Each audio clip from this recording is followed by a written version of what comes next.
Привет. Я надеюсь, что меня видно и слышно. Вы можете написать об этом в чате. Видно ли и слышно ли меня? А, Я впервые пробую сделать такой онлайн прямо из дома.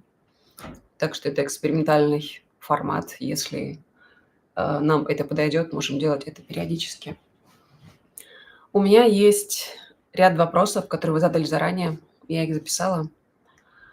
А еще у меня есть гитара. Я ее добыла. Так что я могу что-нибудь спеть. Вы можете написать здесь же в чате, если вы хотите какую-то песню. Я себе придумала 2-3 песни, которые я сегодня исполню. Но вы можете попросить что-нибудь еще. И если я это помню, то я спою. Вообще, это мой любимый формат, когда я разговариваю сама с собой, но при этом камера работает, и кажется, что я отвечаю на ваши вопросы. А, Вопросы были: как дела, как настроение, как погода. Дела неплохо, и настроение тоже неплохо. И погода, вы знаете, погода наладилась. У нас были штормы. Я живу в таком месте сейчас, в котором все штормы, идущие из Атлантики, иногда накрывают нас целиком, иногда цепляют немножечко хвостом или крылом. Здесь один за другим были 2 урагана. Ураган Элвин, потом ураган Эрманита, кажется. И всю прошлую неделю я просто просидела дома, потому что не могла выйти, потому что здесь был ветер, который уносил людей в океан. Здесь был океан, который уносил людей в океан. Здесь был дождь, здесь был ад, мрак и сатана. И никуда выходить не хотелось и не моглось. Расскажите, пожалуйста, о своей новой книге. А, Дело в том, что после того, как я закончила... Я надеюсь, что вы имеете в виду под новой книгой не весьма вероятные приключения морского конька, потому что это уже не новая книга, это уже старая книга.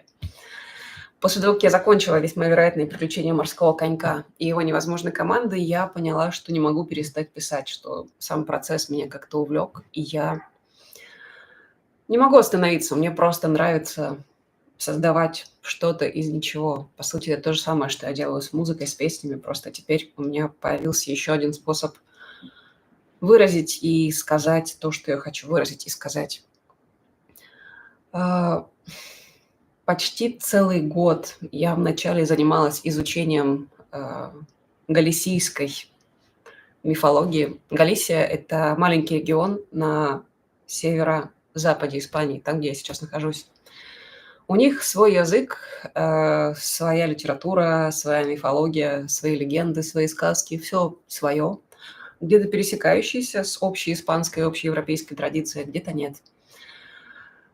В какой-то момент эти сказки стали доходить до меня, потому что я ведь тот самый человек, знаете, который в детстве, приезжая в новое место, ходил по своим ровесникам и спрашивал: «Скажите, а у вас есть страшные истории, которых нет в Запорожье?» Вот так я собирала фольклор. Тогда я этого не знала. А, Теперь я знаю, что это называется так. Часть из этого, кстати, стала песнями. Если вы думаете, почему песни немного нервные, такие странные и страшные, отчасти поэтому, потому что я занимаюсь этим всю жизнь, но осознала это только сейчас. А, Вот все эти местные легенды стали до меня доходить здесь. А потом я просто записалась в библиотеку, пришла и попросила, ну, какие-нибудь сборники фольклора местного, ведь они же наверняка есть.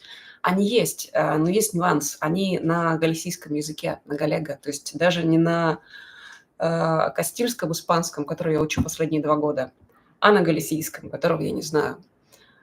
Но меня это не остановило. Я взяла эти книги, я взяла переводчики с португальского и с испанского, ведь галисийский похож одновременно на 2 этих языка. Я засела за перевод и много всего перевела, и по мотивам этих легенд написала еще одну книгу. Она сейчас закончена. Мы ее готовим, я надеюсь, к публикации. Сейчас редактируем с моим бессменным редактором Олегом Хоганом. Я не знаю, когда она выйдет. Вот такие истории о новой книге. Она будет гораздо более странной и темной, и мистической, и в чем-то серьезной, чем весьма вероятные приключения морского конька. Хотя и конек был серьезным. Там я поднимаю очень важные для меня вопросы. Но здесь будут другие важные вопросы. Они будут уже о другом, о человеке в мире, который, кажется, навсегда изменился. И ты не можешь откатить эти изменения обратно. Ты должен измениться сам. Я сыграю песню, а потом продолжу отвечать на вопросы.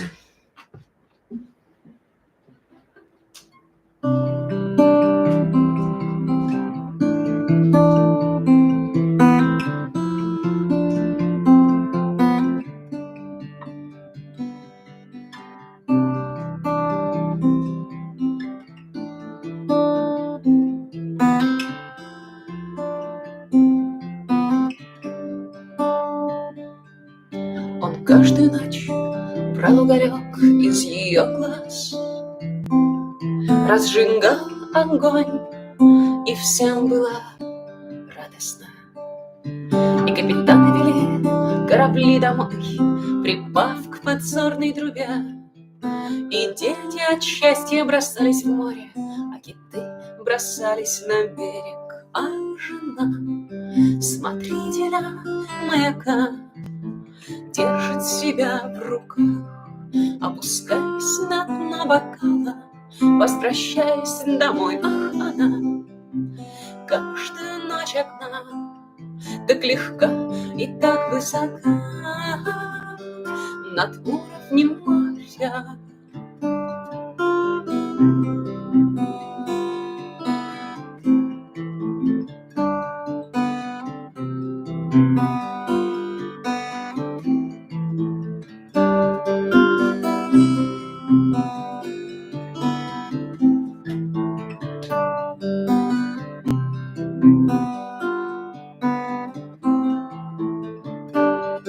И когда огонь иссяк и исчез, в глазах ее стало темно, она сказала: мне нечего делать здесь, и вышла в окно. И что с того, что кого-то не стало, никто не грустит, у нее не было планов на старость, у него нет перспектив.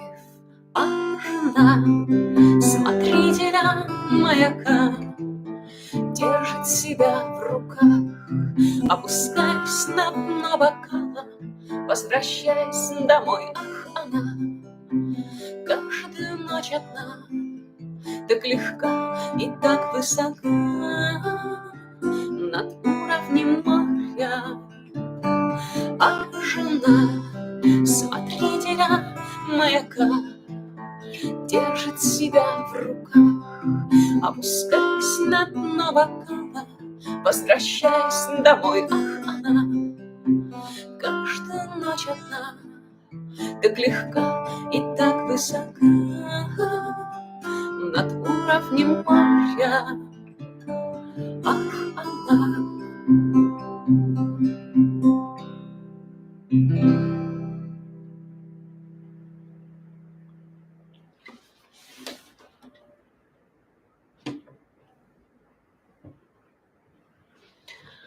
Так, я вижу, что просят Лиссабон и свидетелей тишины. И привет с кухни от Мейн-куна весом в 7 килограмм. Всем тоже привет. Я сейчас не успею прочесть, наверное, все, что пишете в чате. О, привет из Запорожья. Привет, Запорожье. Это мой родной город, если кто-то не знает. Что-нибудь из космонавтов. Неигранное. Ага, неигранное. Вы знаете, как сильно меня ругают, когда я пишу новую песню и немедленно играю ее где-нибудь на концерте или записываю как-нибудь вот так и выкладываю в онлайн. Потому что, когда выходит следующий альбом, происходит вот что. Альбомы же мы выпускаем примерно раз в году или там хотя бы раз в 2 года. Все слушают альбом и говорят: ничего нового нет. Так происходит, если я новые песни выкладываю сразу же. Поэтому меня участники группы немного нервно ругают и заставляют эти песни хранить в секрете. Поэтому в мюзикле о космонавтах будут несколько секретных песен. Вот, кстати, вопрос, который был задан заранее. С нетерпением ждем новых песен. Было бы очень интересно, если бы затронули, о чем будет тема нового альбома, чем он отличается от предыдущих альбомов. Официальное объявление, что следующим альбомом, который выйдет, будет долгожданный мюзикл о космонавтах.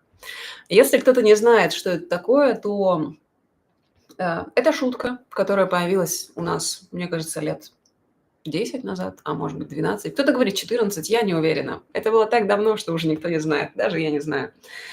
Однажды я обнаружила, что я пишу мюзикл о космонавтах. То есть это не совсем мюзикл, это вокальный цикл. Это, знаете, много песен, которые исполняются от нескольких действующих лиц.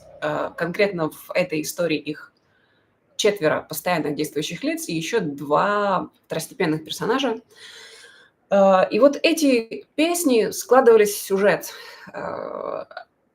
Я шутила об этом, что я начала делать это случайно, а потом оказалось, что я продолжаю это делать, то ли случайно, то ли нарочно. И вот в какой-то момент я его дописала. Сейчас в этом большом вокальном цикле то ли 20, то ли 21 песня. Я даже в этом не уверена. Мы начали записывать это 4 года назад, параллельно выпустили еще несколько альбомов, как вы помните, несколько EP, несколько синглов. Но вот сейчас наконец-то все дописано, абсолютно все дописано, и теперь все это сводится. Как долго мы будем сводить огромный объем в 20 песен, я не знаю. Но очень велика вероятность, что выпускать его мы будем не сразу одним большим блоком, а разбив на несколько частей. Может быть, даже не 2, а 4 или 5. Потому что оказалось проще выдавать такую информацию концептуальными блоками. Первая серия, то есть это будет такой сериал. Первая серия, вторая серия, третья серия, четвертая. В наших интересах, чтобы все мы дожили до окончания этого сериала и узнали, чем дело кончится. Таким образом, я буду держать вас в напряжении жизненных сил и держать вас, я надеюсь, живыми в ожидании окончания этой истории. Этот альбом будет очень сильно отличаться от всего, что мы делали раньше. Если вы слышали 2 наших последних больших альбома, альбом «Светлей» и альбом «Дети из внутренних комнат», вы заметили, что там произошла некоторая смена парадигмы работы со звуком.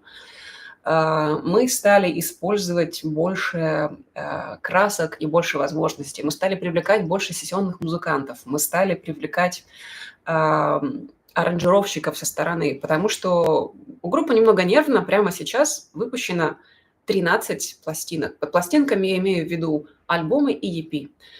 Мы недавно проводили эксперимент и через специальный поисковик смотрели, сколько же песен официально издано у группы «Немного нервно». 133 песни за сколько? За 16 лет. В какой-то момент мы поняли, что когда мы один за другим создаем альбомы, мы делаем так, как делаем мы. И это стало похоже на предыдущие альбомы в плане звука. Я не могу сказать, что нам стало скучно, нам стало тесно. Нам стало тесно в рамках того, что мы можем сделать. Для того, чтобы привнести свежий звук и свежие идеи, мы стали приглашать, собственно, сессионных музыкантов, аранжировщиков. Последние наши альбомы мне очень нравятся. «Дети из внутренних комнат» и «Светлее», потому что они другие, потому что в них я чувствую какую-то большую палитру и большее богатство красок. Мюзикл о космонавтах будет еще более разнообразен. Я уверена, что часть аудитории после этого вообще перестанет нас слушать. Настолько сильно он будет отличаться от того, что мы делали в самом начале, и вообще от того, что мы делали в течение своей творческой жизни.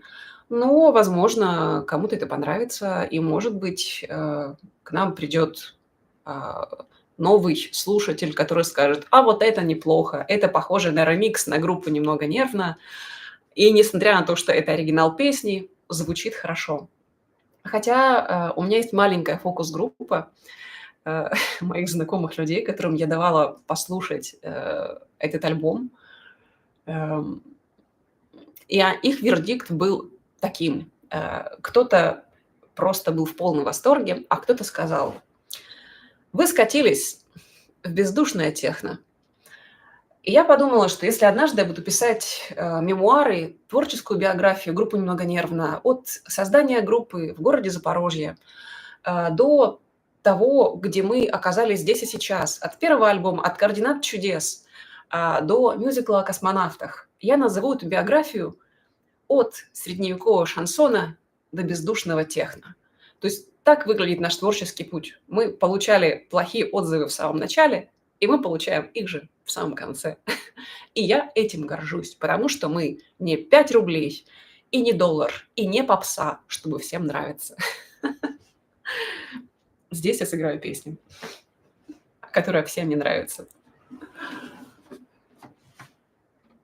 Рэпчик будет? Нет, вот чего не будет, так это рэпчика, извините, но давайте обойдемся без скотоложества. Ну, то есть грань, за которой железо уже не ранит, это еще не она. Хип-хоп о земле. Да, кстати, группе «Немного нервно» 17 лет в этом году было, это правда. Я, видите, уже настолько потерялась в годах, что сыграю песню.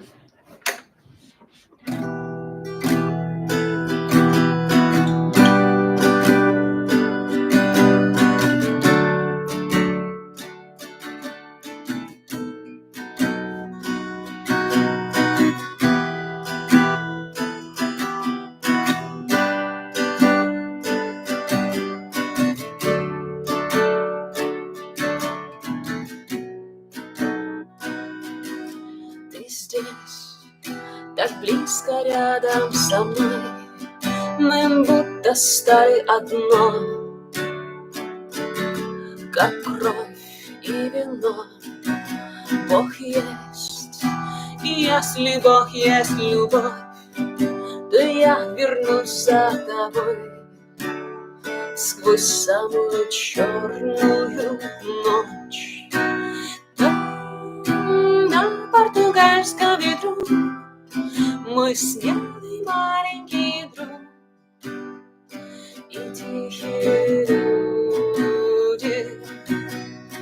И самолет заходит на круг, значит, я никогда не умру, пока я люблю тебя.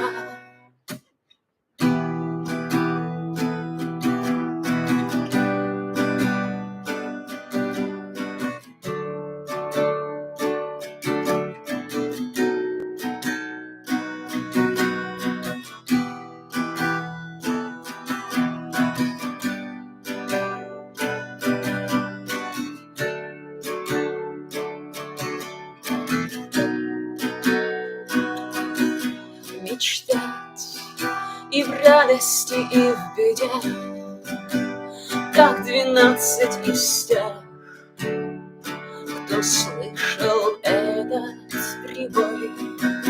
Я там, где солнце и пустота, но дай мне один старт, и я вернусь за тобой. Португальском ветру, мой смелый маленький друг и тихие люди. И самолет заходит на круг, значит, я никогда не умру, пока я люблю тебя. На португальском ветру, мой смелый маленький друг и тихие люди. И самолет заходит на круг, значит, я никогда не умру, пока я люблю тебя. И самолет заходит на круг, значит, я никогда не умру, пока я люблю. И самолет заходит на круг, значит, я никогда не умру, пока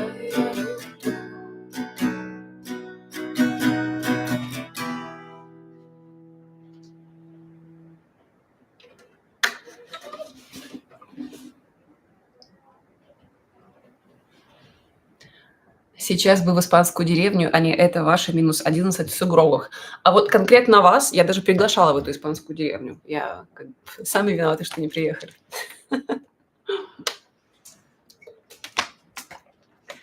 М.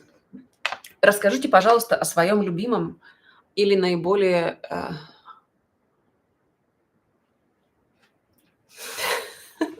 мне просто из-за кадра показали еще один вопрос.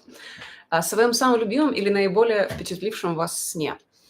Ам, Мой самый впечатливший меня сон вообще-то пересказан в моноспектакле «Светлей».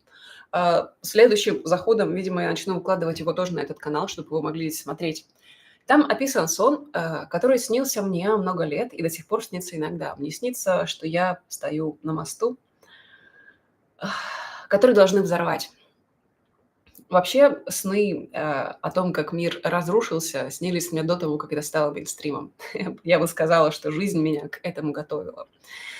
Это сон, в котором я умираю и обещаю найти, в следующей жизни того, кто умирает вместе со мной.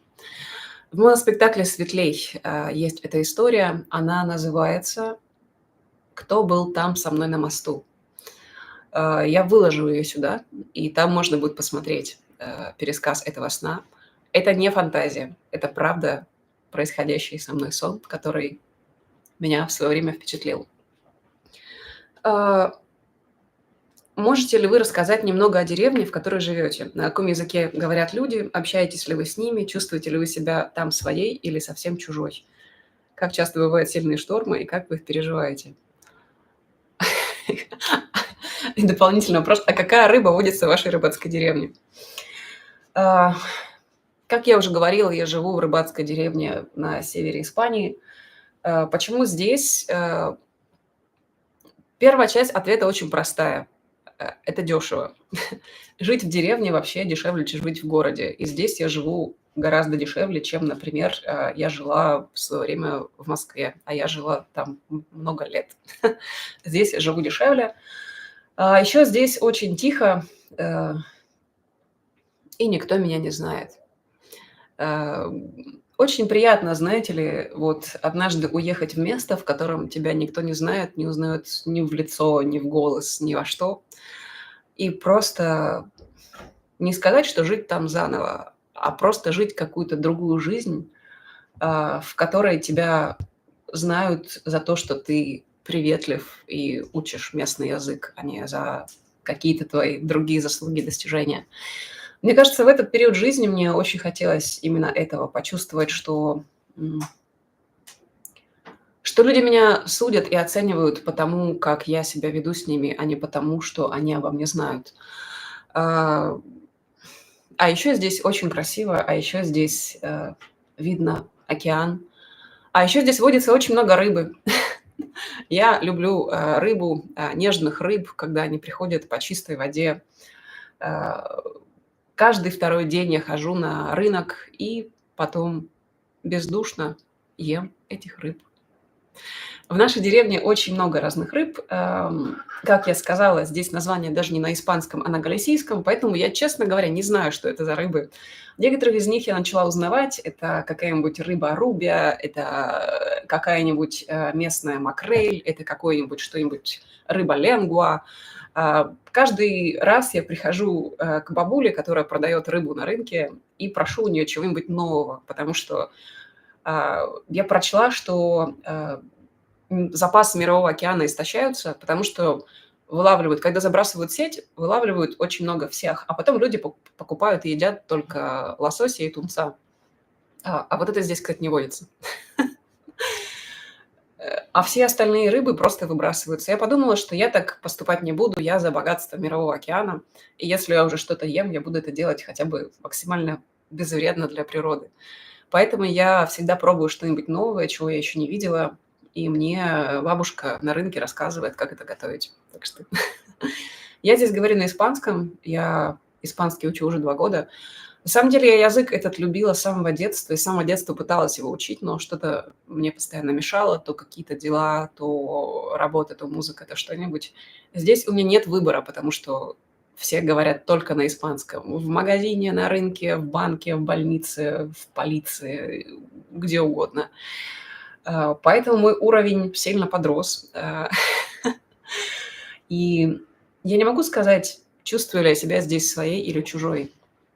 Эм, Я точно здесь не своя, потому что я не часть этого общества. Я не могу прямо свободно изъясняться на испанском, чтобы донести во всех красках свои мысли, то, как я делаю это с вами. Я не могу чувствовать здесь себя чужой, потому что я здесь, как и везде. Я здесь временная, как, в принципе, и во всех остальных местах, в которых я когда-либо жила. За последние, наверное, 20 лет не было ни одного места, в котором я не была бы временным человеком. Но именно это приносит мне какую-то огромную радость. Я чувствую, что я здесь всего на месяц или на полгода, и поэтому я хочу взять все самое лучшее, что может дать это место за месяц или за полгода.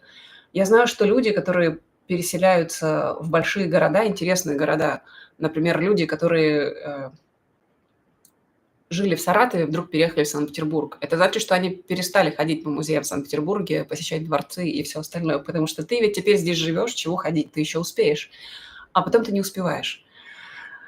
Я не хочу быть человеком, который не успевает. Я последние 20 лет успеваю, и я чувствую, что когда жизнь меняется радикально и трагически, для нас всех она так изменилась несколько раз за последние 5 лет.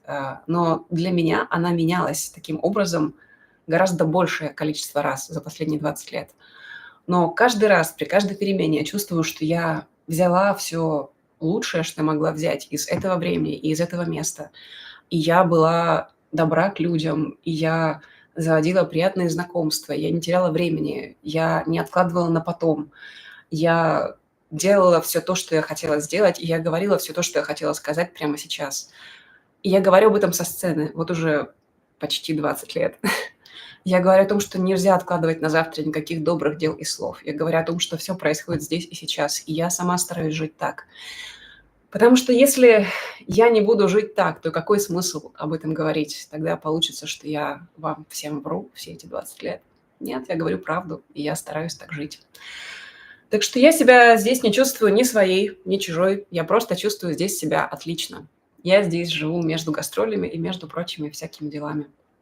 Вот довольно скоро я соберу вещички и поеду играть в начале «Тайный квартирник» в Лондоне в конце февраля, 28 февраля.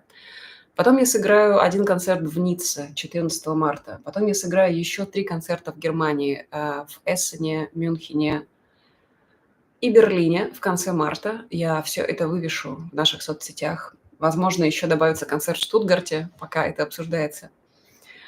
Так выглядит моя жизнь, но до этого еще примерно 2 недели я буду жить в рыбацкой деревне и уверена, что буду жить совершенно счастливой. Как я переживаю штормы?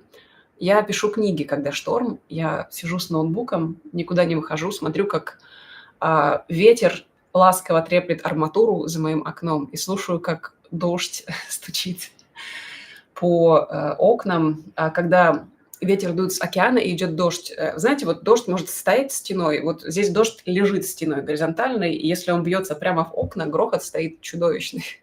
Тогда нужно спать где-нибудь, завернувшись в 3 одеяла, уйдя как можно более далеко от окна. В это время я пишу книги и пью вермут, которым запасаюсь заранее, а вермут здесь продается на разлив.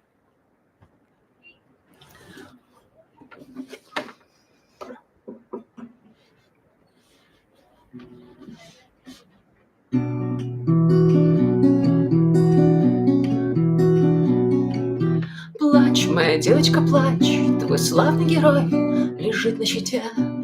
Его любили не те, он любил не тех, он умрет один. Рана в его груди — это не стрела, так растет беда. Высокая, как гора, у нее голова в тесовых крестах. Я туда не поднимаю глаза, там стоят свидетели тишины, и я не знаю, что им сказать. Если бы я был молодым, Мы ушли бы в ночь налегке, да разве ж мне уйти далеко?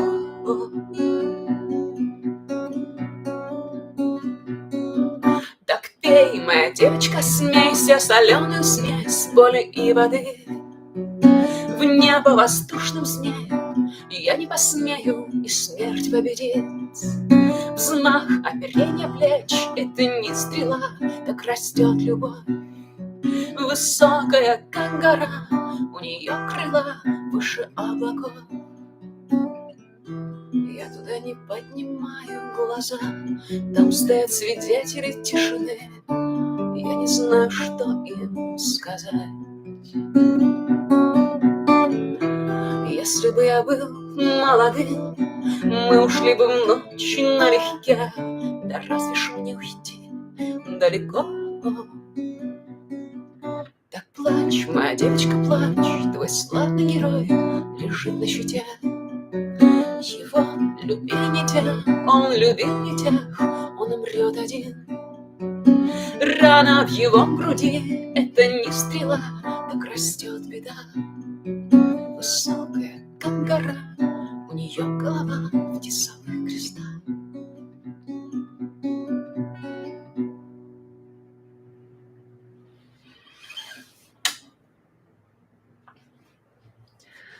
Я помню, что еще были вопросы.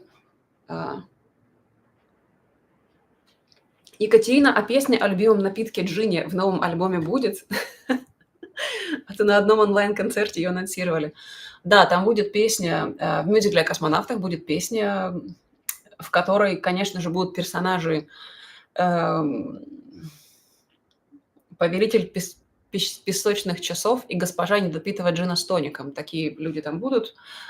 И песня об этом, конечно же, тоже будет. Какое самое интересное блюдо вы готовили за последнее время? Меню немного нервно на колесах, надо выполнять. Мы ждем встречи с нетерпением и любовью. Я тоже жду встречи, и я надеюсь, что она произойдет.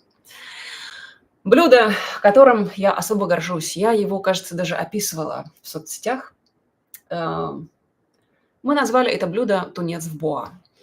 Дело в том, что на Новый год нас занесло в пустыню в Неваде.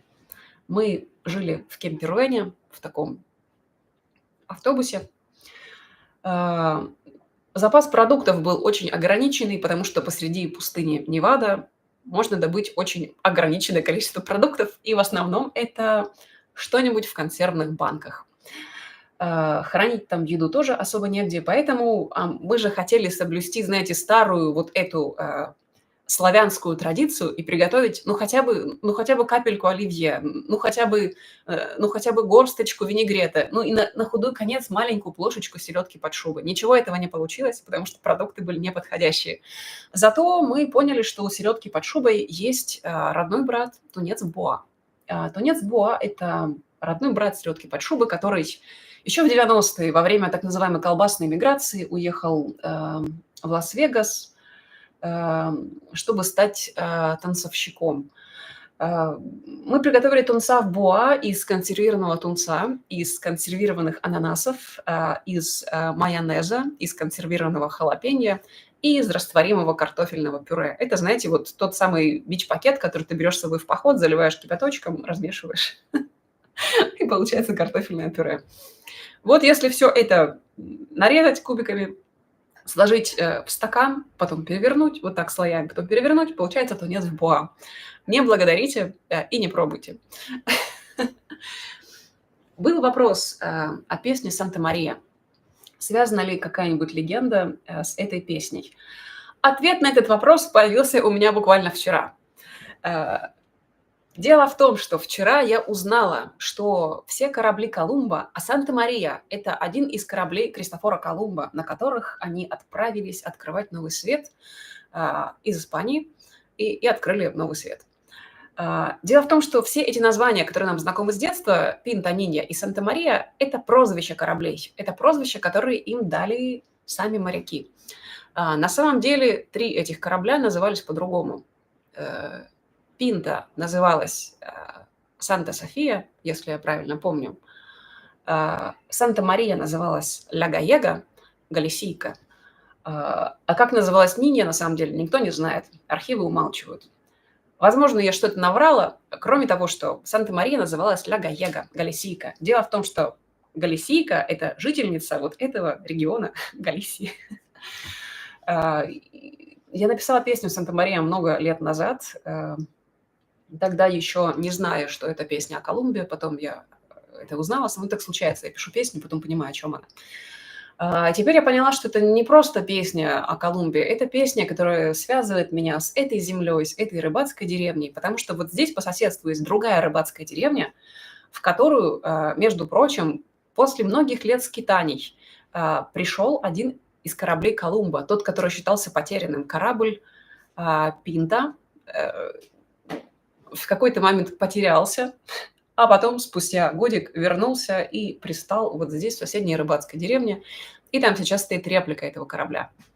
Так что каким-то странным образом много чего связало меня с Кристофором Колумбом и его кораблями. А есть ли какое-то испанское слово, которое нравится вам больше всего? Тут, конечно, тянет начать ругаться по-испански, но я не буду. Мне просто нравится звучание испанского языка. Я еще с юных лет при звуках испанской речи теряла волю, как, знаете, слон при звуках флейты. И теперь я начала учить этот язык и на нем говорить, и мне просто нравится процесс. Я просто наслаждаюсь и думаю, господи, почему я не делала этого раньше? Ведь это же так просто брать и делать то, что тебе нравится. Тем более, что это, не знаю, открывает для тебя новый мир. Это когда ты учишь новый язык, ты начинаешь понимать тонкости и краски, которых нет в твоем языке и, получается, нет в твоем мире. Ведь все мы живем в картине мира, обусловленной нашим языком, как ни странно. Я приведу простой пример. Например, у нас нет такого понятия, а вот у португальцев и галисийцев есть понятие слова «содат». Это известный пример, он в интернете ходил много где. Содали – это ощущение грусти, когда вот сейчас тебе хорошо и радостно, все вокруг живы, здоровы, за окном океан, все прекрасно, но ты знаешь, что эта радость закончится, и что точка окончания этой радости приближается к тебе с каждым днем, и тебе вот это чувство ожидания, грусти, сейчас тебе хорошо, и ты радуешься, как в последний раз, ты пьешь все вино, танцуешь все танцы, улыбаешься всем людям, потому что знаешь, что это закончится, потому что садады. У нас этого понятия нет, у них это понятие есть, они это чувство знают, а нам приходится его долго и сложно объяснять. Или вот, например, в японском есть такое слово, которое обозначает от избытка нежности и восторга укусить кого-нибудь.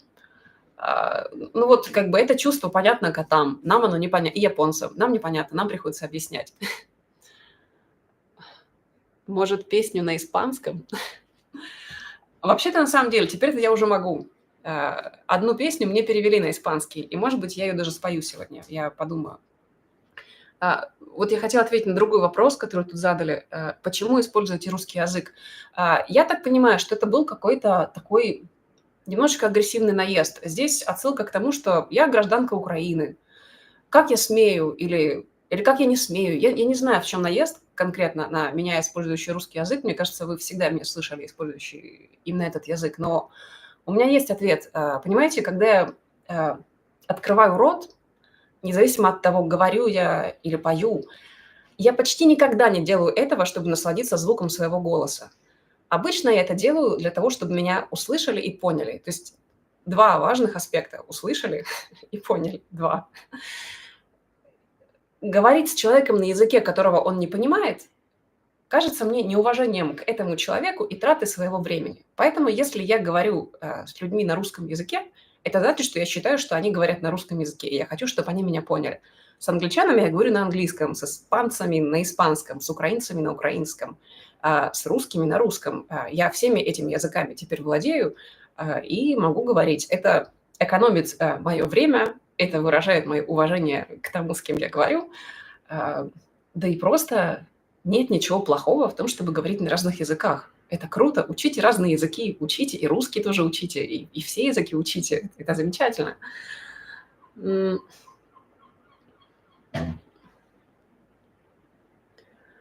Кого из современных исполнителей вы слушаете и почему?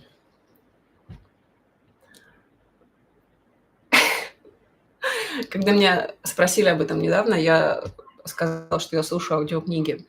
Это правда. Я не могу сказать, что я прямо слушаю кого-то из современных исполнителей. Я слушаю тех, кого ко мне выносят старыми моими предпочтениями. Например, на Ютубе. Например, Florence and the Machines. Но последняя моя любовь сейчас – это не современный исполнитель, это Мерседес Соса. Это перуанская, кажется, певица, испаноязычная. Я не знаю почему. По всем меркам это записи плохого качества. Это песни на не очень понятном мне языке. Это все какое-то другое. Но почему-то в последнее время я пребываю в бесконечном восторге. И я, когда готовлю ту самую какую-нибудь галисийскую рыбу, стою и напеваю что-нибудь из Мерседес Соса, не знаю половину слов. Знаете, как вот все Аббу напевают Happy New Year, ла-ла-ла-ла, ла-ла-ла-ла. Вот так вот и я стою и напеваю.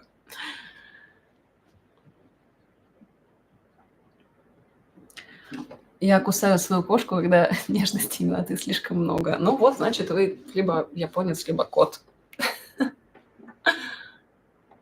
Как у вас впечатление от декабрьского концерта в Париже? Были ли вайбы кабаре, наелись ли багета? Вайбы кабаре были, потому что я была в зеленом бархатном платье. Плюс я при желании сама где угодно устрою вайбы кабаре, вы меня знаете. Багетов, да, я наелась. Еще я наелась французского сыра. Еще мы пили брют за 1,5 евро. Все это текло рекой. Все это каждый раз случается с нами в Париже. Но в Париже там есть другие сложности. Есть люди, которые очень открыты к другим культурам. То есть есть народности целые, мне кажется, которые традиционно открыты к другим культурам. И вот нам всем интересно слушать музыку, не знаю, Битлз, хотя они англичане. Нам всем интересно слушать, ну не всем, но кому-то интересно слушать Сигур Рос, хотя они исландцы и поют на исландском. И так далее. Можно продолжать. Я сейчас говорю о общеславянском менталитете. Нам всегда интересно что-то экзотическое. А французам не интересно ничего, что не французское. Вот так. Они не пробуют английский сыр, потому что зачем? Они не слушают музыку не на французском, потому что зачем? Ведь все самое лучшее уже, кажется, изобретено во Франции, и во Франции уже, они так считают.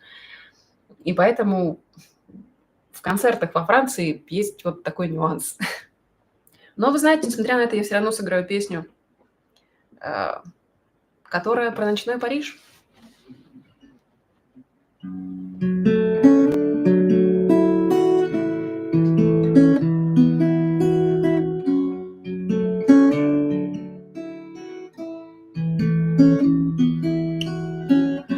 У господина вороного гнезда внутри огромная ни черта, под кожей гулкая пустота, без глаз, без голоса, без рта. Но он выходит в ночной Париж. Но он выходит в ночной Париж, зовет прохожих на свой чердак, чтоб дать им то, что он может дать: любовь земную и кровь Христа, без обещания навсегда. Без обещания навсегда, без одиночества черных крыш. Поговори с ним, пока не спишь, поговори с ним, пока не спишь, поговори с ним, пока не спишь. У господина вороного гнезда есть страх, что скоро всему конец, что гаснет солнце, грядет потом, тускнеет золото на крестах. И я шепчу ему: перестань. И я шепчу ему: перестань. Я не забуду вас никогда, если сегодня меня еще потом. В долине смерти есть тихий дом, крыльцо, веранда и сад в цветах. Крыльцо, веранда и сад в цветах. Собака, окна на Нотр-Дам. Я буду ждать тебя даже там. Я буду ждать тебя даже там. Я буду ждать тебя даже там. У господина вороного гнезда внутри огромная ни черта, под кожей гулкая пустота. Но он выходит в ночной Париж. Я буду ждать тебя даже там. Я буду ждать тебя даже там. Я буду ждать тебя даже там. Я буду ждать тебя даже там. Я буду ждать тебя даже там.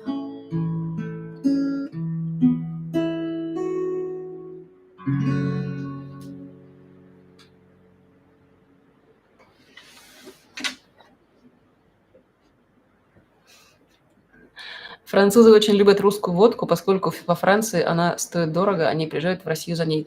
Так, кстати, может быть. Почему-то, я думаю, вы в курсе той истории, когда я полгода жила и работала на корабле. Экипаж был в основном французский, и почти все французы по-русски знают только одно слово, точнее, одну фразу. Эта фраза вот какая – чуть-чуть. Поэтому я думаю, с водкой это как-нибудь связано. Как дела у участников немного нервно, которые по тем или иным причинам нынче не выступают? В порядке ли они, в безопасных ли местах, чем занимаются, будет ли когда-нибудь масштабное воссоединение? Пусть знают, что мы их горячо любим и бесконечно по ним скучаем. Они тоже вас любят и тоже по вам скучают, и тоже шлют через меня приветы всем, когда я не забываю, я их передаю.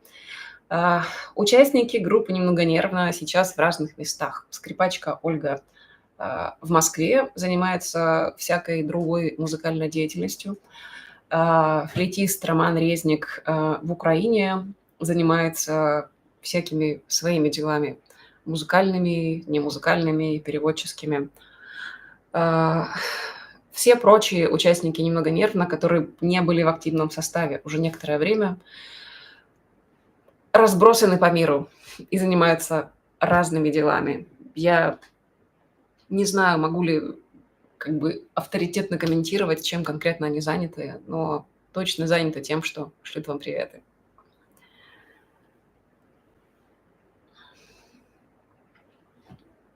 Что вас поддерживает? Вообще, ответ очень простой. Меня поддерживаете вы. Иногда, когда я нахожусь в этой фазе, а я думаю, что все мы в ней находимся, все будет зашибись, я умру бомжом, все будет зашибись, я умру бомжом. Вот в этой точке я умру бомжом. Я думаю о том, что я не могу так просто умереть бомжом, потому что у меня есть все вы. Это, знаете, как будто бы я завела себе 26 тысяч котят, которые меня умиляют и которых я не могу оставить. И на кого же я их брошу? Там же котята, они же ждут меня. То есть вот так примерно это все воспринимаю. Извините, если кому-то не нравится сравнение с котятами, другого у меня для вас нет. Меня поддерживаете вы, и то, что вы пишете, то, что вы говорите, то, что вы просите меня не переставать заниматься музыкой и тем, чем я занимаюсь, вот это и есть поддержка. Я завела себе 26 тысяч друзей, я завела себе огромную семью, это вы. И спасибо вам огромное за то, что вы со мной. Жизнь меняется, мир меняется, обстоятельства меняются. Я давно не приезжала. И пока, наверное, какое-то время еще и не смогу. Хотя очень надеюсь, что все как-то исправится и все получится. Но вы меня поддерживаете, и хотя бы вот так мы можем быть вместе.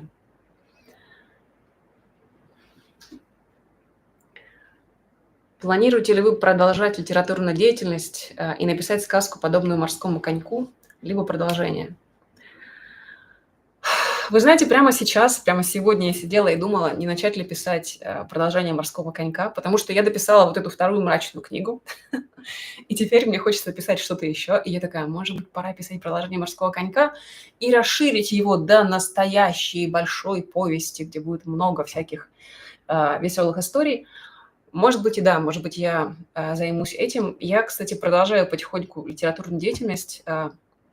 Я написала несколько рассказов, которые участвовали в нескольких конкурсах.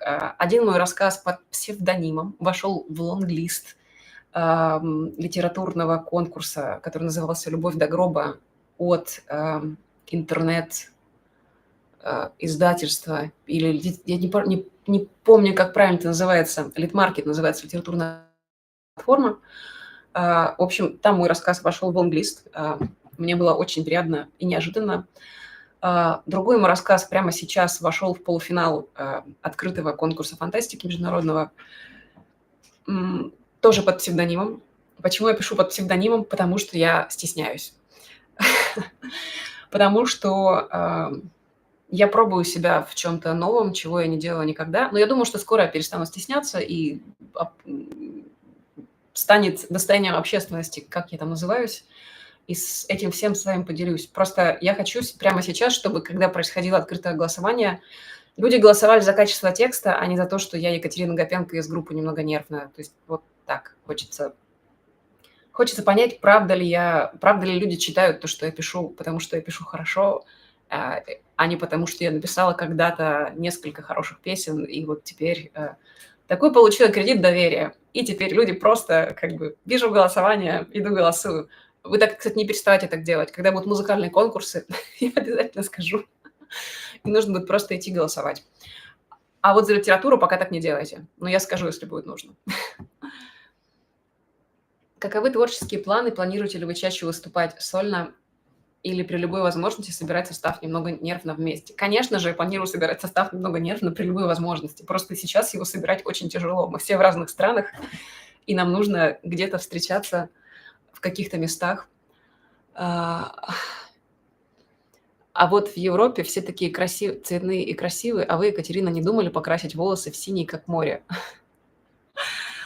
Сейчас я закончу мысль, потом отвечу про волосы. И про красоту и цветность. Все, я потеряла мысль. Нет, я нашла. Да, я буду собирать состав немного нервно. Еще сейчас я параллельно ищу музыкантов, которые могут со мной играть в Европе. Получилось так, что часть людей, с которыми мы поигрывали, когда жили в СНГ, тоже сейчас живут где-то за его пределами. Вот с ними я сейчас пытаюсь скооперироваться и играть что-нибудь новое. Честно говоря, я сейчас нахожусь на таком распутье, когда я одновременно хочу продолжать то, что я делаю, и одновременно хочу чего-то еще нового и в музыке, и в литературе, и в жизни. В общем, очень много каких-то планов, очень много фантазий. Я не знаю, все ли из них осуществится, но буду стараться все успеть и все попробовать. И всем своим поделиться. Ничего скрывать от вас не стану. Вообще ничего от вас не буду скрывать. Покрасить волосы в синий цвет. Смотрите, мои тонкие, мышиного цвета, русые волосы с трудом держатся на моей дурной голове. Я боюсь, что если я их покрашу еще во что-нибудь, то они отвалятся окончательно. Поэтому иногда мне приходит в голову такая мысль. Кстати, голубой цвет как раз я рассматривала. Я думала, покрасить ли волосы в голубой цвет, чтобы быть такой, знаете ли, вот такой необычной. Ну, во-первых, в Европе все такие необычные, все крашеные в странные цвета. И тогда я буду просто как все. Во-вторых, это же придется докрашивать волосы, это же придется за ними следить, ухаживать.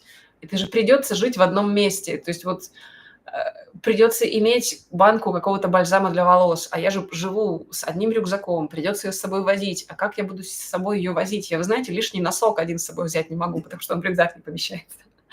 Поэтому бальзам для волос точно отменяется, поэтому красить волосы я не могу. Естественность – мой выбор, потому что это дешево и не требует лишнего места в рюкзаке.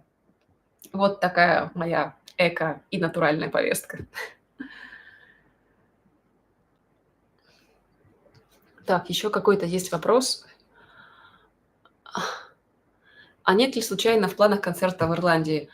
Вы знаете, прямо сейчас жизнь выглядит так, что я в Ирландию могу поехать с концертом. В смысле, у меня есть все документы для этого. А в моей жизни бывает так, что куда-то у меня документов нет для въезда в какую-то страну, а в какую-то есть. Вот, например, прямо сейчас в Ирландию я могу въехать и даже могу дать концерт.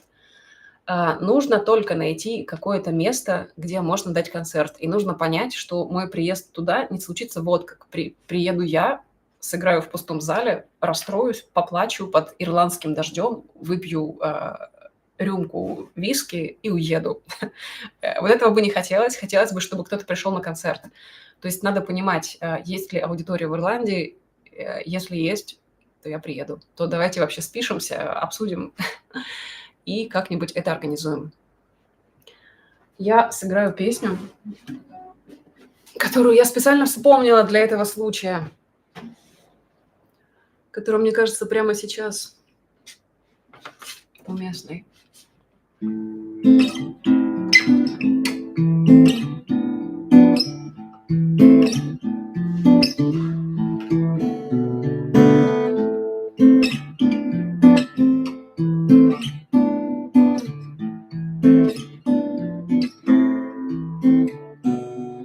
Если бы не фонари на твоей улице, я бы не заметила даже две холодных звезды, смешных пули, обрывающих путь. Дальше есть слова и ножи, и все проданы дешево почти. Даром есть тот, кто бежит от своей родины, есть тот, кто бежит из кошмара. Я предложила бы жить, предложила бы жить, предложила бы жить дальше.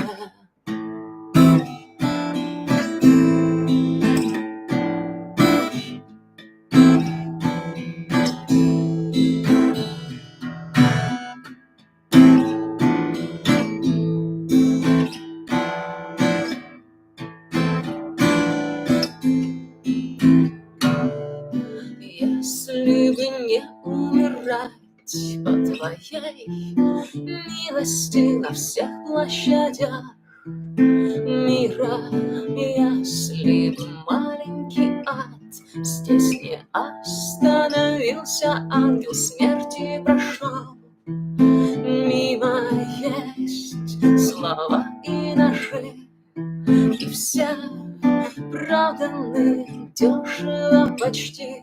Даром есть тот, кто бежит от своей родины, есть тот, кто бежит из кошмара. Я предложила бы жить, предложила бы жить, предлагаю бежать дальше.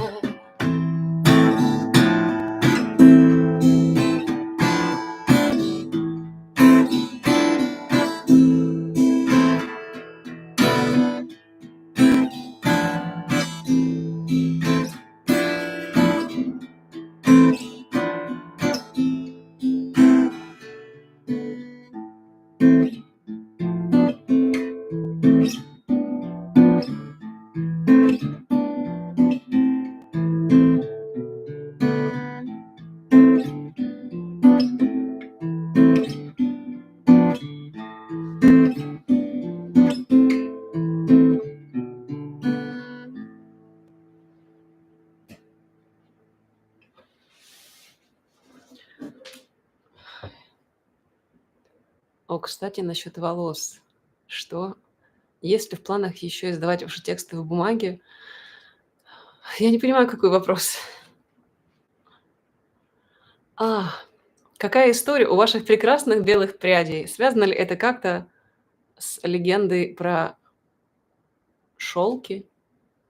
Про шелки? Селки? Про селки, наверное. Я Я не знаю эту легенду, если вы можете ее написать здесь где-нибудь, напишите, пожалуйста. Ну, вы знаете, это как про историю создания названия группы «Немного нервно». У меня есть несколько вариантов ответа. Вот какой я расскажу. Эта белая прядь это естественная седина, которая появилась после того, как я, еще будучи студенткой журфака, посетила город Припять в Чернобыле. Мы тогда писали книгу о журналистах, которые, собственно, работали во время ликвидации. После увиденного у меня появилась эта седая белая прядь. И вот теперь она, видите, всю жизнь со мной. Вот уже много лет. Кстати, вот я забыла. Сейчас, смотрите, эксклюзивный контент, что я покажу. Шок-контент только для взрослых. Я обещала это сделать, и я это сделаю. Я вам покажу футболку от фан-клуба «Немного нервно». Я не знаю, видно ли вам, здесь написано «Так что ты увидел там?». Эта футболка искала меня полгода, даже больше. И вот, наконец-то, теперь она у меня. Если вдруг вам понравится, мы, возможно, издадим к выходу как раз мюзикла о космонавтах футболки с этим принтом. Так что пишите, понравилось вам или нет. Вообще, на самом деле, мне нужно заканчивать, потому что вот уже час мы с вами общаемся. Есть ли документы для приезда с концертом в Польшу? Да. В рамках Евросоюза я могу ездить. Вы знаете, что прямо сейчас никто даже не знает, где я нахожусь, потому что внутри Евросоюза нет границы. Я могу просто сесть и приехать. Если я хочу быть особенно скрытной, я могу сделать это автостопом. В Польше нужно точно так же понять, что это за город, и помочь мне организовать концерт. Найти площадку, где играют живые концерты, связаться с ней и написать нашему администратору Ярославу, что такая площадка есть, и что можно ехать и играть концерт. А так, я, знаете, с радостью для бешеной собаки. И раньше-то 100 верст были не крюк, а вот теперь вообще. Я сыграю последнюю на сегодня песню. Вы просили песню на испанском. Шок-контент, ужас, трепет, поворот событий, которого никто не ожидал. Один добрый человек, фамилии которого я не помню, но обязательно напишу имя переводчика, перевел на испанский песню «Здесь нет ничего, кроме любви». И теперь этим волшебством могут наслаждаться или страдать от него еще и испанцы.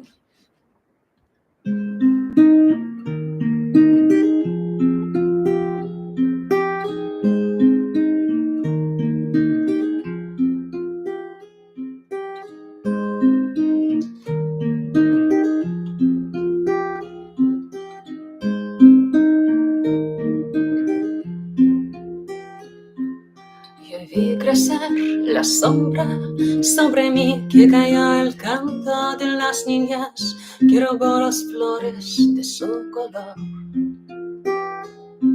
poniéndome contra la pared con los que no quieren disparar. Nos oirás diciéndote sin temor: no hay nada más que el amor. No hay nada más que el amor. No hay nada más que el amor.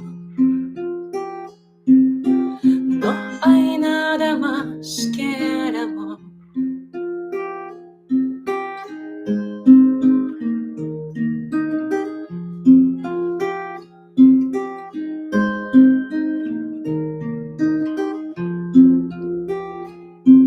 Yo vi crecer un muro de dolor con las piedras hechas de la piedad, con un diablo dentro de los demás. Y cuando te cansas de orar, de castigar, de devastar, encuéntrame y sabrás. No hay nada más que el amor. No hay nada más que el amor. Y cuando te cruzas de ese umbral de miles de frases, solo está, no hay nada más que el amor. No hay nada más que el amor. No hay nada más que el amor. No hay nada más que el amor. No hay nada más que el amor.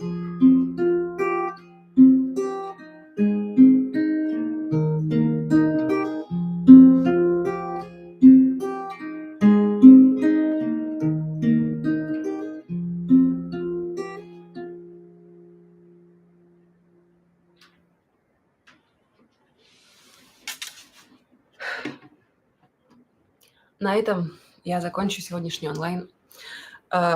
Если нам всем достаточно весело, то напишите об этом, и мы попробуем сделать такой же через некоторое время. Как только у меня будет место, в котором я живу дольше 2 дней, гитара и тишина вокруг меня, можем попробовать это повторить.